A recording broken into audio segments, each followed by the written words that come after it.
மறுநாள் ஐயா என்ற சத்தம் செவியிலே எட்டியது. இறைவா, என் நாட்டிலே என்ன அபய கொண்டு தேய்த்துக் கொண்டிருந்தேன். ஓடி வந்து மன அபயம் அபயம் நாடு பட்டு வந்துவிட்டது. நாட்டு மக்கள் பணியா துடித்து வாடி கண்டார்கள். செய்தியை கேட்ட என் மனம் புழுவாக துடித்து ஏகிறேன். இறைவா, என் பெருமானே, என் நாடு பஞ்சமாகிவிட்டதா? நாட்டு மக்கள் பசியால் துடித்து வாடிக்கொண்டிருக்கின்றார்களா? என்ன செய்வது என்றே புரியாமல் திகைத்துக் கொண்டிருந்தேன். யோசித்தேன். பழையோடு காட்டுக்கு வேட்டைக்கு சென்றோம். வேட்டையாடி மீண்டும் என் படைகள் பசியால் கைப்புட்டு மகிழ்ந்து கொண்டன. என்ன செய்வது என்றே புரியாமல் திகைத்துக் கொண்டு வந்தேன். அத்திசை நோக்கி விழித்து பார்த்தேன். அத்திசை கண் தெரிந்தது. படைகளோடு சென்றேன். ஆசிரமத்திற்கு உள்ளே சென்ற போது அங்கே அமர்ந்திருந்தார் வேட்டாடி புலவர் வஜிஷ்ட மகாமுனிவர். என்ன வேண்டும் உங்களுக்கு? என்ன வேண்டும்? நீங்கள் எந்த நாட்டை சேர்ந்தவரை கேட்டார். ஐயனே, நாங்கள் மகவதி நாட்டை சேர்ந்தவர்கள். என் நாடு பஞ்சமாகி விட்டது. நாட்டு மக்கள் பசியால் துடித்து வாடிக்கொண்டிருக்கின்றார்கள். பசியை தீர்க்க வேண்டும். அதற்காக தனி வந்து விட்டேன். உங்களுக்கு பசிப்பதற்கு உணவு வேண்டும், அருந்துவதற்கு தண்ணீர் வேண்டும். எத்தனை பேர் வெள்ளம் சரித்தார், அப்படியே அமரச் செய்தார்.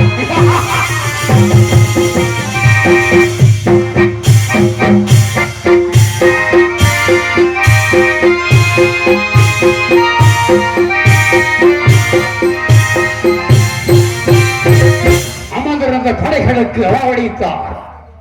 அருந்துவதற்கு தண்ணீர் கொடுத்தார். திகைத்தேன், சிந்தித்தேன். இத்தகைய உணவுகளும் தண்ணீர் எங்கிருந்து வருகின்றது? அத்திசை நோக்கி அந்த ஆசிரமத்தை ஒத்து நோக்கினேன். அங்கே இருந்தது ஒரு காமதேனு. அந்த காமதேனு தான் எங்கள் அத்தனை பேர்களுக்கும் உணவு கொடுத்தது, அருந்துவதற்கு தண்ணீர் கொடுத்தது. யோசித்து சிந்தித்தேன். இந்த பசுவை அடைத்து சென்றால் நாடு பஞ்சம் நீங்கிவிடும். நாட்டு மக்கள் பசியும் தூக்குவதில் தீர்த்தேன். அருகே சென்று, ஐயனே, சுவாமி, இந்த பசுவை கொடுத்தீர்கள், ஆனால் என் நாடு பஞ்சம் நீங்கிவிடும். நாட்டு மக்கள் மகிழ்ச்சியாக வாழ்ந்து விட்டேன். என்ன வைத்தா தெரியுமா? இந்த பசு என்னுடைய அல்ல. தேவ சபையிலே, தேவேந்திர தலைமையிலே இந்த பசு எனக்கு பரிசாக கொடுக்கப்பட்டது. இந்த பசியை பெருவருக்கு கொடுக்கவோ மறுக்கவோ எனக்கு உரிமை இல்லை. வேண்டுமானால் அந்த பசுவிடம் சென்று தாங்கள் கேட்டீர்கள், ஆனால் வர சம்மதித்தால் அழைத்து செல்க வைத்தார். இறைவா, பசுவின் பேருக்காக வழிவு அருகே சென்றேன்.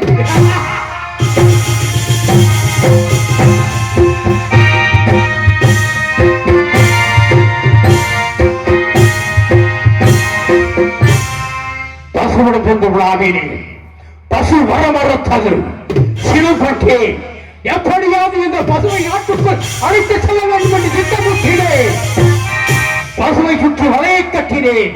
படைகளை அனுப்பினேன். நான் அனுப்பிய படைகளை ஒரு வாரம் அடித்து கொண்டு குவித்தது அந்த காமதேனு பசு. என்ன ஆச்சரியம்! அத்தனை படைகளையும் ஒரு வாளால் கொண்டு குவித்து அடித்து விட்டதே.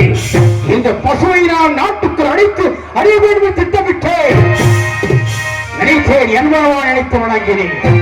என்பரமான் காட்சியளித்தார். எதற்கு என்னை அழைத்தாய்? ஐயனே, என் நாடு பஞ்சமாகி விட்டது. நாட்டு மக்கள் பசியால் பிடித்து வாடிக்கொண்டிருக்கின்றார்கள். இந்த பசுவை கட விடுத்தினால் நாடு பஞ்சம் நீங்கிவிடும். நாட்டு மக்கள் பயிற்சி பெறாது. இந்த பசுவை நீ கொண்டு போய் வேண்டுமானால் வேளாண் ஊசி முனைகிறேன் என்று என்னை கவு செய்ய வேண்டும் வைத்தார்.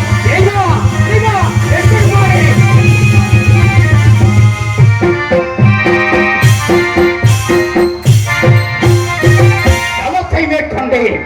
காட்சியளித்தார். விஸ்வாமித்திரர் சாட்சியத்தை கொடுத்தார். அன்று முதல் இன்று வரை விஸ்வாமித்திரர் சாட்சியத்து வந்து வருகிறேன்.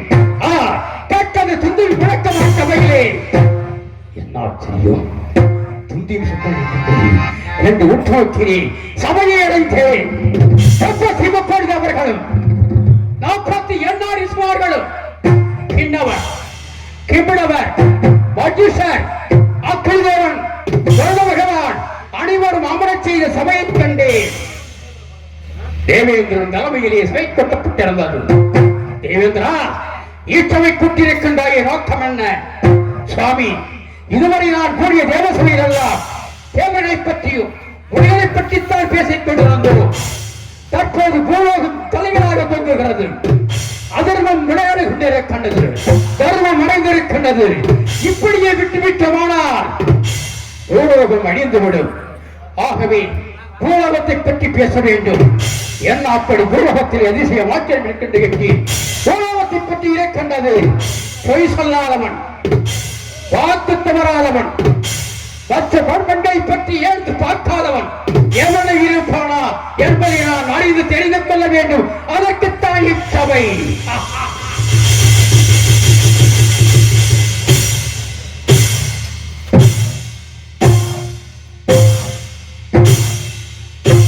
பூலோகத்தில் பொய் சொல்லாதவன், வாக்கு தவறாதவன், தன் அன்பு மனையாளை விட மற்றவர்களை ஏறெடுத்து பார்க்காதவன் எவன் இருப்பான்?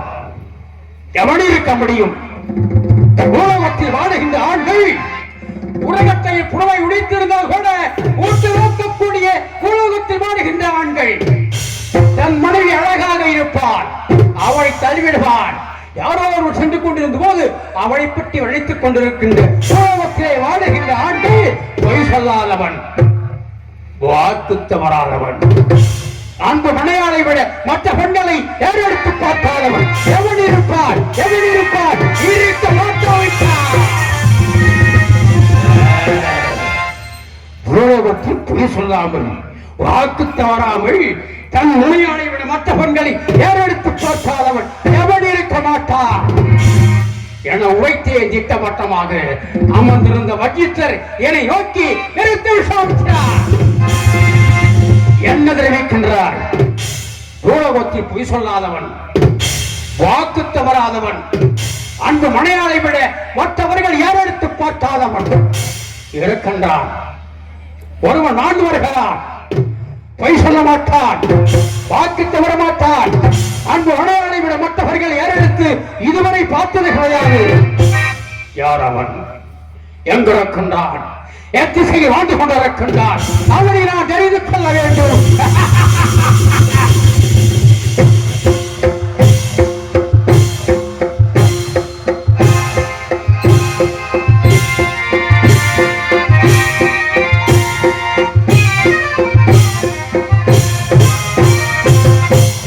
ஆளக்கூடிய யோசி மன்னன் திருச்செங்கன் ஹரிச்சந்திரன் அனைத்தும் செய்ய மாட்டான். ஹரிச்சந்திரன் திருச்செங்க மகன், உனக்கு ஆட்சாளமானவன், அன்புமானவன், தெரிந்து கொள்வேன். ஆனால் அவனும் எனக்கு ஆட்சாளமானவன் தான். எப்படி தெரியுமா? ஒரு காலத்தில் அந்த லோகத்திலே சொர்க்கத்தை அமைத்துக் கொடுத்து திருச்செங்கி மாணவன் அடியவன் விஸ்வாமித்திரன். ஹரிச்சந்திரன் பொய் சொல்ல மாட்டார், பொய் உரைக்க மாட்டார். ஹரிச்சந்திரன் பொய்யன், பொய்யன். ஒருவன் என்ன ஓராயிர பொய் அடியம் வாங்கி வருவேன்.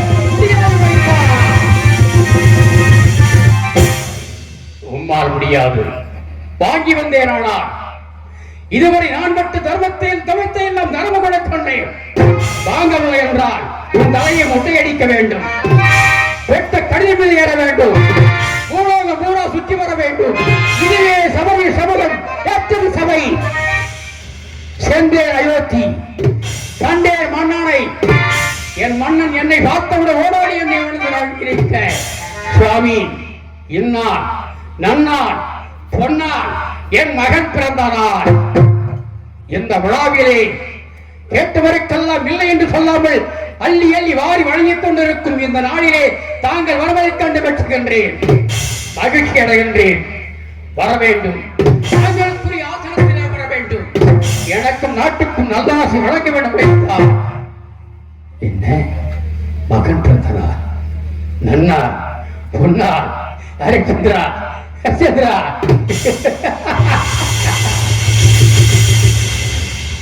கேள்விப்பட்டி இரு வெளிகளால் பார்த்துவிட்டி. நாடு செழிப்புற்று வாழ்ந்து கொண்டிருக்கின்றது.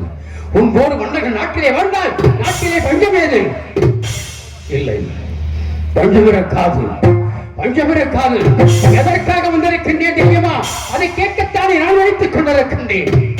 உன் நாடு நலம் வர வேண்டும், நாட்டு மக்கள் கைப்பட்டு வாழ வேண்டும். அதற்காக இந்த முடியவன் 6000 யாகம் ஒன்று தொடங்க திட்டமிட்டு இருக்கின்றேன். அந்த நாயகம் சிறப்புற்று வெற்றி பெற வேண்டும். அதற்காக ஒவ்வொரு மன்னனை காண வேண்டும், திரவியம் கேட்க வேண்டும். அதற்குத்தான் இருக்கின்றேன். கொடுப்பாயா நாட்டுக்காக திரவியம், நாட்டுக்காக, நாட்டு மக்கள் நலனுக்காக, கல்வாடுவதற்காக தருகிறேன், தருகிறேன், தருகிறேன் சாமி. எவ்வளவு வேண்டும் தங்களுக்கு?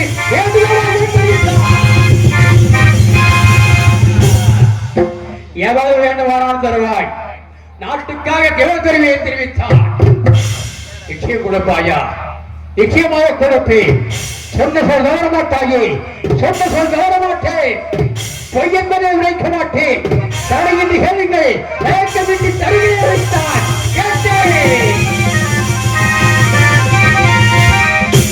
ஒரு மட்ட பாறை மீது மதகரையை நிறுத்தி அதிலே ஆங்கார புறவனை ஏற்றி அவன் கையிலே வெள்ளி கவன் கொடுத்து மாணிக்க கல் வைத்து எவ்வளவு சுரட்டி விழுந்து எனக்கு வேண்டுமாடா 48 குல திரவியம். இவ்வளவுதானே? இதுக்கான கேட்டீர்கள். அடித்த அமைச்சரை விளக்க அடைத்தார். கொடுத்தார், பெற்றுக்கொண்டேன். சுவாமி தந்துவிட்டேன், மகிழ்ச்சி. ஆனால் இப்போது வைப்பதற்கு அங்கே இடமில்லை. நான் வேள்விக்கு நாள் குடித்த பிறகு பெற்றுக் கொள்ளுகிறேன். உன்னிடமே இருக்கட்டும் வைத்தேன்.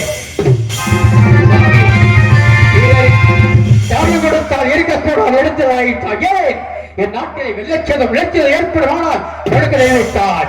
எனது முத்திராட்சி முத்தி பைத்தவை வஞ்சித்தே இங்கிருந்து ஆடப்பெண்களை ஆடவும் பாடவும் செய்தேன். ஆடினார்கள், பாடினார்கள். மகிழ்ச்சித்த மன்னவன் கொடுக்கும் இந்த பரிசை வேண்டாம் என்று சொன்னார்கள். என்ன வேண்டும்? இந்த பரிசுக்காக நாங்கள் இங்கே பாட வரவில்லை. நாங்கள் கேட்கும் போது தாங்கள் தர வேண்டும். என்ன வேண்டும்? தாங்கள் வெற்றி வாழையும் பூச்சக்கர கொடையும் வேண்டும். கொடுக்க முடியாது. உங்கள் மனையாளை போல எங்களை மணந்து கொள்ள வேண்டும். பேதை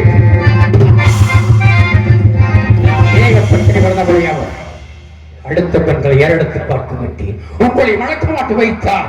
எங்கிருந்து சென்றார்கள்?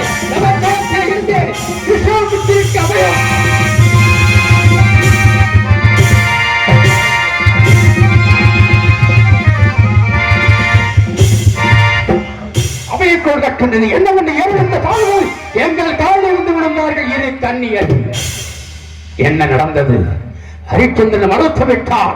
எங்களை அசிங்கப்படுத்தி அடித்து அனுப்பி விட்டால் இறந்தவனை கண்டேன். மணிமடம் வரை புலம்பார். அரியாசனத்திலே அமர்ந்திருந்த காட்சியை கண்டேன். என் இரு பாதத்தால் அவன் மணிமகனத்தை கீழே இட்டு வைத்து கீழே தள்ளினேன்.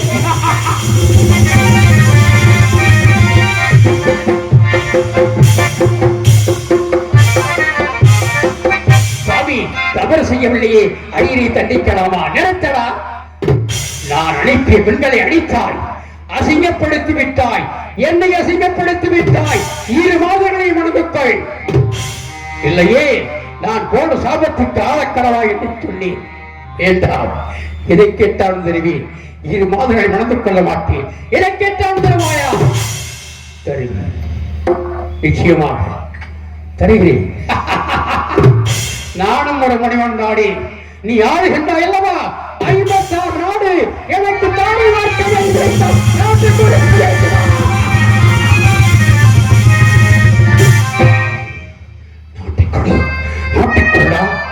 என்று சொல். சென்று விடுகிறேன். நாடு நாடு தாரை வாச்சார். எங்கே நான் கொடுத்த துறவியும் என்னிடம் என்ன இருக்கின்றது? தருகிறேன். தவணை வேண்டும். கொடுத்தேன். மகனையும் மனைவியும் வீட்டு சென்றார் காசிக்கு. மகனையும் மனைவியும் விட்டார். எனக்கு சேர வேண்டிய திரவியத்தை கொடுத்தார். கேட்டார் தரகு.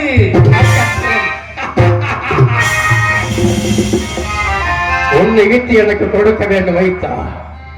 தன்னை வெளிக்கூறி விட்டார். இவ்வளவு கஷ்டங்களை கொடுத்து இன்னும் போய் வாங்க முடியவில்லை.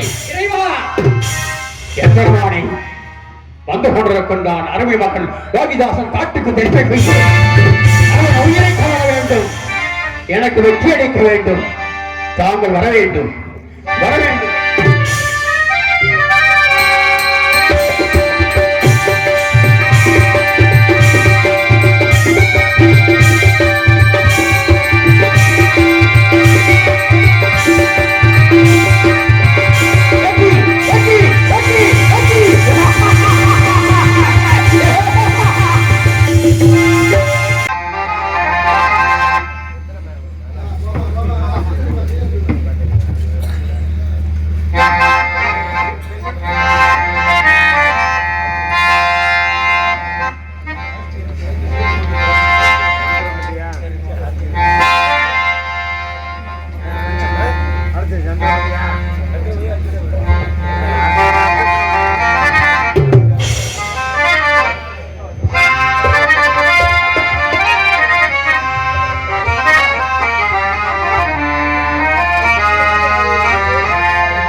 மகனே மகனே மகனே தெய்வமே தெய்வமே தெய்வமே தெய்வமே காட்டிற்கு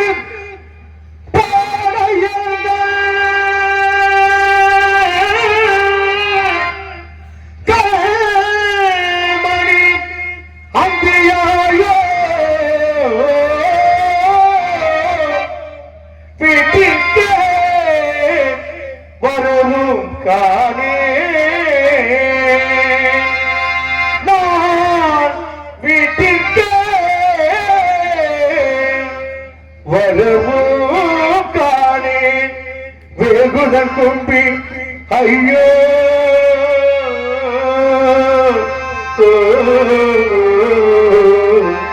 தெய்வமே தெய்வமே தெய்வமே தெய்வமே சிவமே சிவ சிவமே நாட்டினில் மைய தருவிட்டு இந்த நாட்டினில்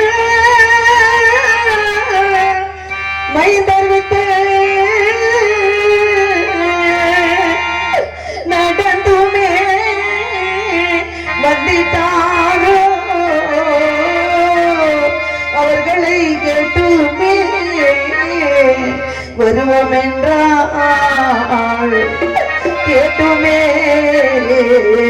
வருவோம் என்றால் கிட்டிட வழியும் காணே காணே காணே தெய்வமே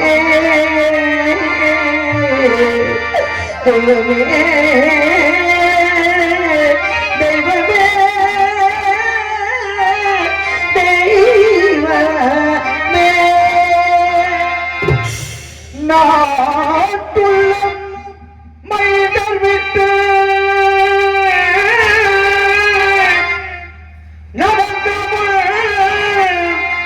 வந்திட்டாரோ அதை கேட்டுமே வருவோம் என்றால் அதை கேட்டுமே வருவோம் என்றால் கிட்டிட வழியும் காணே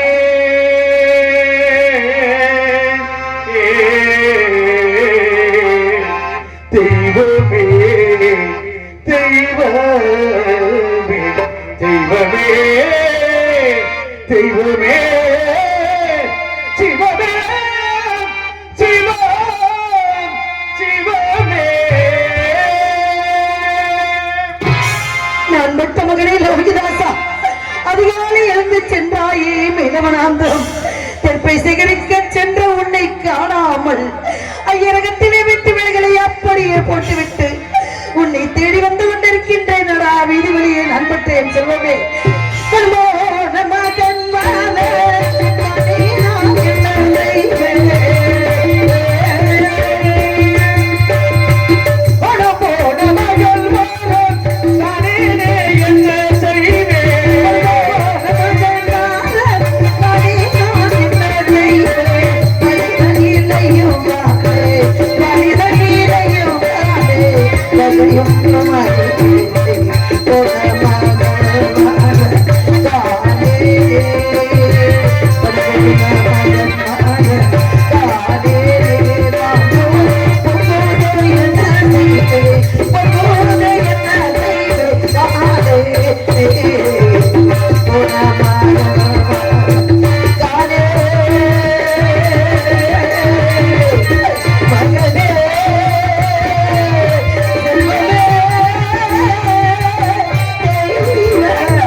நாயகா பக்தர்களை காக்கும் பரப்புரணி ஆதியே அன்னமில்லாத ஜோதியே ஆசி விஸ்வநாதா கருணைக்கடலே உன் கிருபையால் அயோத்தியாவுடைய நீதியோடும் நேர்மையோடும் ஆட்சி செய்து இல்லை என்று வரக்கூடியவர்களுக்கு அள்ளி அள்ளி கொடுத்து வாழ்ந்த எங்களுக்கான தவத்தில் சிறந்தவரும் மகாமுனிவரும் என்று சொல்லக்கூடிய விஸ்வாமித்திர மகரிஷி அடி எடுத்து வைத்தார் அயோத்தியாவுடைய நாட்டு மக்களுக்கு